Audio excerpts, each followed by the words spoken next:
안녕하세요. 특부심 가득한 특수교사 마이송입니다. 오늘은 발달장애 학생이나 느린 학습 아동을 키우는 보호자분들, 그리고 이제 막 현장에 들어온 신규 특수교사 분들이 가장 많이 고민하는 이야기를 해보려고 합니다. 바로 도대체 우리 아이들을 어떻게 가르쳐야 할까요? 그렇죠. 보호자분들이 정말 많이 하는 고민 중에 하나입니다. 앉혀놓고 계속 시키는데 안 돼요. 매일 반복하는데 돌아서면 또 까먹어요. 큰 아이들은 벌써 한글 떼는데 우리 아이는 언제? 아직도 어려워요. 그런데 이렇게 이야기를 함과 동시에 또 학교에 갔을 때 우리 아이가 특수선생님이 우리 아이 학습 안 시키고 자꾸 놀게 한다. 다른 것만 하는데 우리 아이 학습시켜달라. 이렇게 또 요구하시는 보호자분들도 계신데요. 여기서 중요한 것이 있습니다. 사실 아이에게서 가장 먼저 확인해야 될 것이 있어요. 얼마큼 공부를 했는지, 몇 장의 학습지를 했는지가 중요한 게 아닙니다. 지금 이 아이가 학습을 받아들일 수 있는 준비가 되어 있는가, 이것부터 보셔야 합니다. 많은 분들이 학습이라고 하면 우리 학교 교과서에 나오는 그런 것들을 생각을 해요. 자, 그런데 실제로 특수교육은 그 이전 단계가 훨씬 중요합니다. 그래서 특수 선생님들도 보호자분이 이렇게 이런 이야기를 했을 때 잘 설명을 해주셔야 돼요. 왜 지금 우리 아이가 교과서를 펴고 공부를 하지 않는지. 자, 예를 들어 볼게요. 교사가 사과라는 글자를 찾아볼까? 라고 아이에게 말했습니다. 그런데 여기서 아이가 이 말을 끝까지 들을 수 있는가? 여러 글자 혹은 그림 중에서 이것을 찾을 수 있는가? 그리고 선생님의 지시를 이해했는가? 시선을 잘 유지를 할 수 있는가? 그리고 실패했을 때 다시 시도를 할 수 있는가? 사실 이런 능력들이 이 하나를 하기 위해서 필요해요. 이런 능력들이, 이런 기반이 충분하지 않는 상태에서 무조건 자, 사과해봐, 사과 하고 써봐 하고 이런 학습이 반복이 된다면 아이는 학습을 하는 게 아니에요. 정말 그냥 이 힘든 여정과 그냥 버티고 지루하고 힘든 그런 경험이 되는 겁니다. 우리 아이가 왜 우리 학교에 가서 왜 교과서를 펴고 공부하지 않는가 이랬을 때, 자, 보호자도 이해하셔야 되고 특수교사 역시 이렇게 오해하는 보호자분들에게 정확히 설명하실 수 있어야 돼요. 자, 그때 우리가 보호자분들도 그렇고 특수선생님들도 그렇고 이런 말 많이 하죠. 반복하라는 말을 많이 하고, 저 역시도 반복이라는 말을 많이 씁니다. 반복 중요합니다.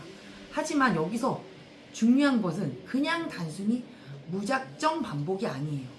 이해 있는 반복이어야 합니다. 이것이 정말 중요합니다. 예를 들어서 우리가 자, 가를 100번 쓰자, 100번 읽자 라고 했을 때 이 아이가 그냥 이것을 계속 쓰고 읽는다고 해서 이 글자의 의미를 이해하게 되는 것은 아닙니다. 오히려 더 중요한 것은 그 글자를 실제 경험과 연결해야 되는 거예요. 그냥 단순히 내가 가를 쓸 수 있다, 가를 읽을 수 있다, 이것은 아무런 의미가 없어요. 자, 사진을 보면서, 사과 사진을 보면서 사자를 다른 간판이나 다른 곳에서 찾을 수 있어야 돼요.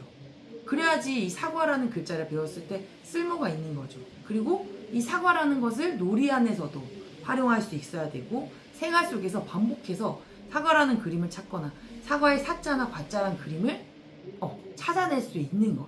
이런 방식들이 사실은 오래 기억에 남아요. 단순히 책상에 앉아서 무작정 쓰고 있는 것이 아니라 놀이를 통해서, 활동을 통해서 사과 그림을 찾고 사과의 사자를 찾는 것이 중요해요.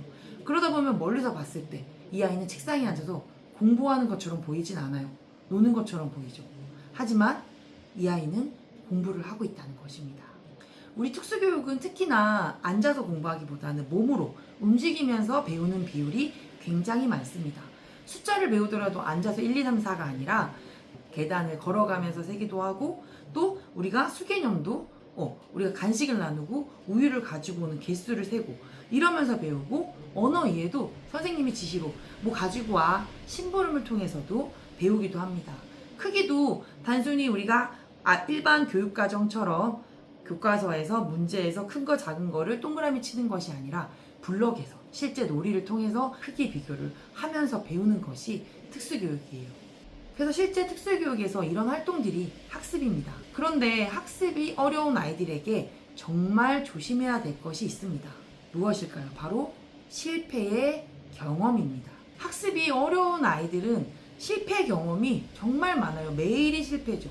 그러다 보니까 성공보다는 실패의 경험의 누적이 굉장히 빠릅니다. 그렇게 실패가 계속 반복이 돼요. 누가 다그친 것도 아니에요. 혼내지도 않아도 스스로 자신도 알아요. 실패했다는 것을. 그것이 계속 쌓이다 보면 아이는 어떨까요? 나 이거 해볼까?가 아니죠. 나 이거 몰라. 하기 싫어. 나 못해. 이것부터 익히고 배우게 됩니다. 그래서 가정에서도 중요한 것이 아이를 오래 붙잡아 놓고 공부시키는 그 공부량이 중요한 게 아니에요. 오늘 학습지 몇 장 했어. 오늘 앉아서 우리가 계속 몇 번을 같이 외웠어. 이런 것이 중요한 것이 아니라 아이에게 가장 작은 단계로 나누고, 설마 고작 오늘 이거 한다고? 이런 정도도 괜찮습니다. 아이에게 가장 작은 단계로 학습을 나눠서 바로 우리 아이들은 성공할 수 있는 수준을 자꾸 성공의 기회를 줘야 돼요. 그래서 바로 성공할 수 있는 수준으로 쪼개고 낮추고, 그리고 이것을 성공했을 때 즉각 반응해 줘야 돼요. 우리의 숫자는 우선은 1, 2, 3, 4는 써요. 덧셈이 안 되죠. 그러면 덧셈부터 시작하는 게 아니라 숫자부터 계속 성공의 기회를 줄 수 있는 그 밑바탕을 깔아주셔야 돼요. 그렇게 짧게 자주 끝내주세요. 그래서 저희도 특수교육도 공부를 할 때 40분 수업 시간에 수학 하나만 다 하진 않아요. 저도 뭐 5분 단위로 끊어 정말 다양한 활동을 할 때가 있어요. 아이들 집중에 따라서 정말 다양한 활동을 짧게 하면서 계속 아이가 지루하지 않고 성공의 기회를 줄 수 있도록 합니다.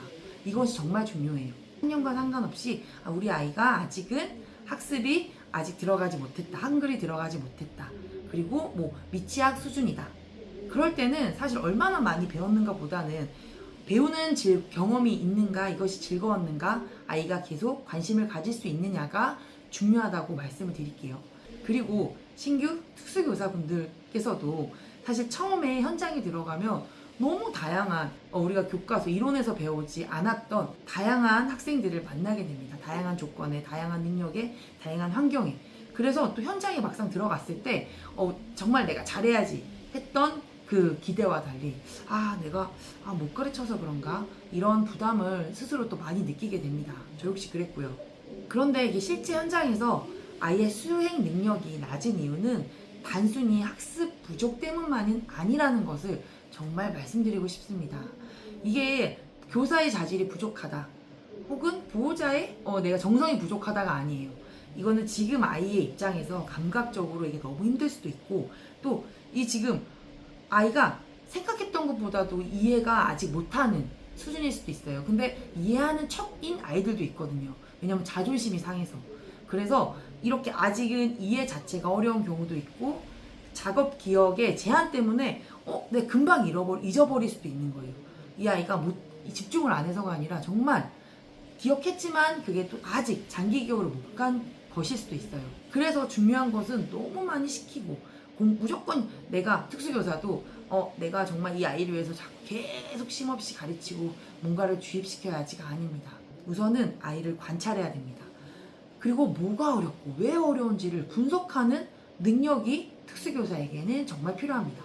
우리 특수교육은 빨리 따라잡게 만드는 교육이 아닙니다.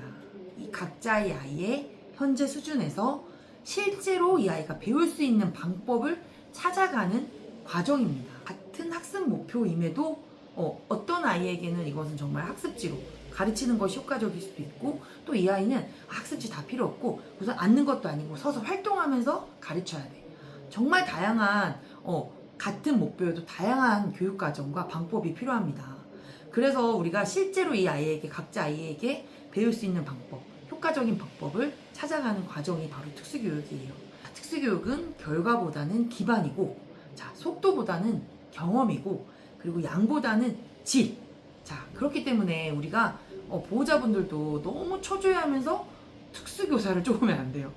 보호자의 입장에서도, 교사의 입장에서도 이 아이를 관찰하고 이 아이가 얼마만큼의 능력이고 어느 정도의 기반을 갖추고 있는가, 그 기반에 맞춰서 하나씩 가르쳐 줘야지, 마음이 급하다 그래서 보호자분들이 마음이 다 급하다 그래서 빨리 가르치고, 그리고 특수교사 역시 그 보호자의 압박감에 부담을 느껴서 막 가르친다 그러면 결국 손해는 누굴까요? 아이들입니다. 찬찬히, 탄탄히, 그리고 질리지 않게 앞으로 평생 해야 될 것이 공부잖아요. 오늘만 있는 것이 아니기 때문에 이것은 장애 학생들뿐만 아니라 모든 아이들에게 그렇습니다.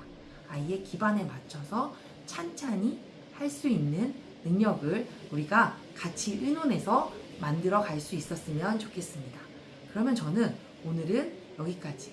이상 특푸심 가득한 특수교사 마이송이었습니다. 안녕.